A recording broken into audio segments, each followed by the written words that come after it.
জয় গুরুদেব, জয় জগৎবন্ধু সুন্দর। এর আগের দিন আমরা পঞ্চমী ষষ্ঠীর সম্বন্ধে বলেছিলাম, কবে কখন পড়ছে। আজকে সপ্তমী, অষ্টমী এবং সন্ধি পূজা সম্বন্ধে বলবো। 23শে আশ্বিন, ইংরেজি 10ই অক্টোবর, বৃহস্পতিবার। এটা হচ্ছে সপ্তমী তিথির পুজো। কতক্ষণ থাকছে? সপ্তমী তিথির অনুরোধে দিবা 7:25 মধ্যে থাকছে।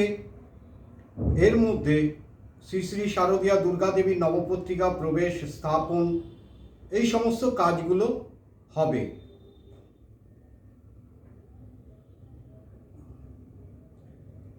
এবার মহাষ্টমী কি বলছে?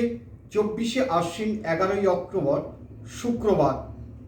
মহাষ্টমী দিবা 6:48 পর্যন্ত থাকছে। মহাষ্টমী তিথির অনুরোধে দিবা 6:48 মধ্যে, কিন্তু সন্ধি পূজার অনুরোধে দিবা 6:24 মধ্যে শ্রী শ্রী শারদীয়া দুর্গা দেবীর মহাষ্টমাদি কল্পারম্ভ ও কেবল মহাষ্টমী কল্পারম্ভ এবং মহাষ্টমী বিহিত পূজা প্রশস্ত। তাহলে সন্ধি পুজো কখন হবে? দিবা 6:24 থেকে 7:12 মধ্যে সন্ধি পূজা করতে হবে। অর্থাৎ 6:24 সন্ধি পুজো আরম্ভ এবং দিবা 6:48 বলিদান করতে হবে এবং 7:12 মধ্যে সন্ধি পূজা সমাপন করতে হবে। এরপরে কি হচ্ছে? 6:48 মধ্যে বীরাষ্টমী ও মহাষ্টমীর ব্রত উপবাস।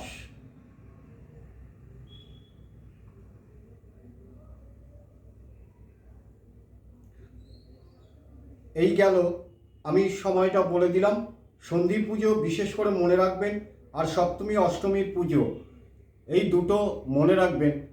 আর সকলের কাছে আমার বিশেষ অনুরোধ, ষষ্ঠীর দিনকে যত মায়েরা আছেন তাদের সন্তানদের নিয়ে অতি অবশ্যই ষষ্ঠী মায়ের পূজা মণ্ডপে মায়ের পুজো দেবেন। অতি অবশ্যই তাদের মঙ্গল সাধনের চেষ্টা করবেন, তাদের ভালো করুন, সন্তানরা যাতে সুখে শান্তিতে থাকে, মায়েরা এই প্রার্থনা করে।